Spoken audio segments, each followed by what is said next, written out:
Steve Schluter here, guys. Welcome to Market Stats and MOFIRS, where each Tuesday we look at a segment of the market or something that's happening statistically, and we go, what is the conversation? What is the offer we might make for the consumer? And remember, MOFIR stands for Making Offers for Immediate Response. And Gary has shared with us those with the most attractive MOFIRs are going to gain the most ground in a shift or in a changing market, who inspires confidence in the consumer to get in the market for the right reasons and attract the right people. So today, CityView, Bernie portfolio, we're going to focus on Bexar County today. In fact, next week, we're going to get into Kendall County. And let me share with you where I'm pulling some data from. And so we go, and of course, the Texas Real Estate Resource Center has all kinds of great resources for us. And I'm out here at the trends section. I'm looking at the housing activity trends.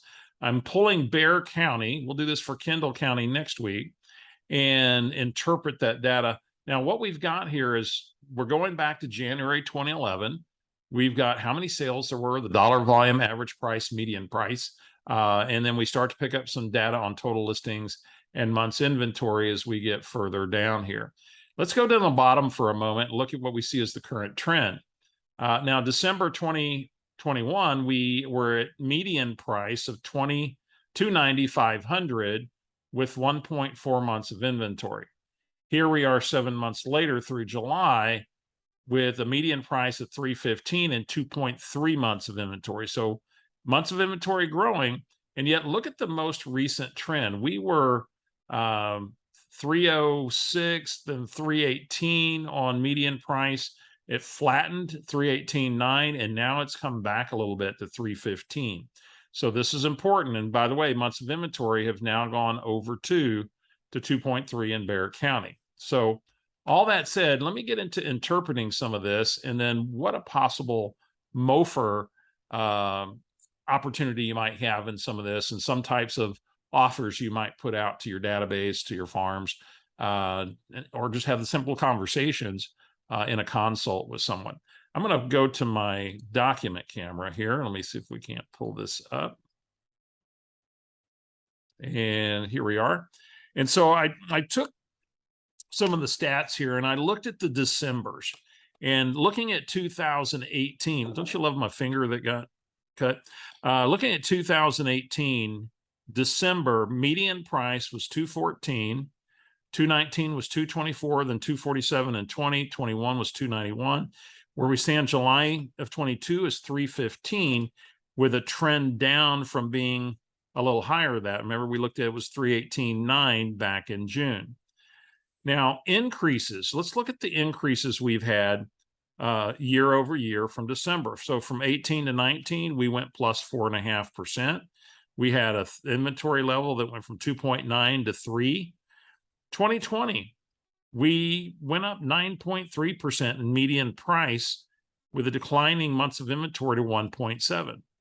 As our inventory levels dropped and demand got high in 2021, we jumped 15.1% with 1.4 months of inventory. And then year to date, we're at 7.6%, and we are seeing this declining.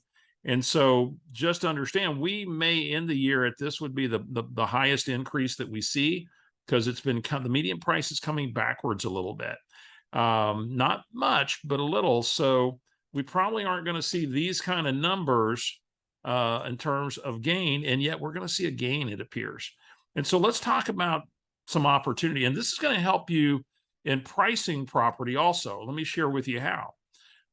You go into a neighborhood, and the neighborhood has had some of those, the comps are some of those crazy, insane sales where people bid them up and they closed 3 months ago, 4 months ago, before we had a little settling with the higher interest rates. And you're going, man, I'm really having a hard time getting price right. Here's a strategy. Go back to December of 2019 or January of 20. And if we use December 19, well, it's 224 was the median price. In 2021, it was 291. Well, that's an increase of 23%. when you take this and you compound it and everything, it's an increase of 23%. And that's not taking consideration what we might expect as a reasonable increase as we go into 2022. We're at 7.6%. It seems to be giving a little back. And so let's just say we wanted to play really safe in pricing, and let's didn't assume that we were going to have a plus 5% for 2022. And so 23 plus 5 would be 28%. So what I might do is I might take, what did houses like this before we had the craziness? When we were back at normal inventory levels, still low inventory levels at 3, and we're moving back towards that, well, we were appreciating at 4.5% a year. And so let's go back and search some comps for these neighborhoods where it's difficult to pin down price because you had some of the crazy sales. And look at the early 2020, late 2019 comps, and then increase it by 28%.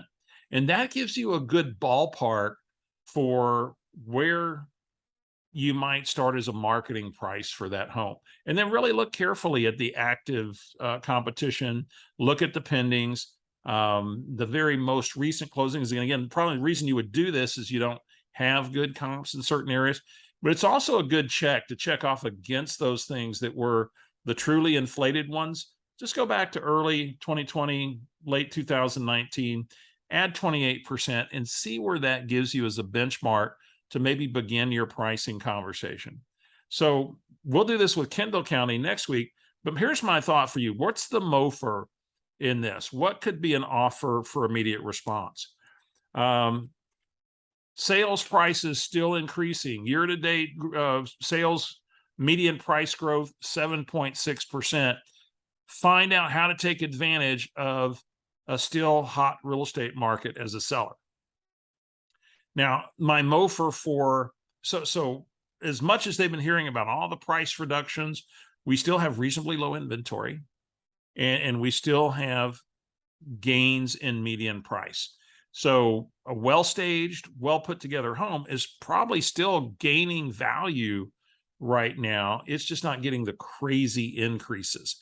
And people have built that into their offerings a lot, and that's why we've got so many price reductions.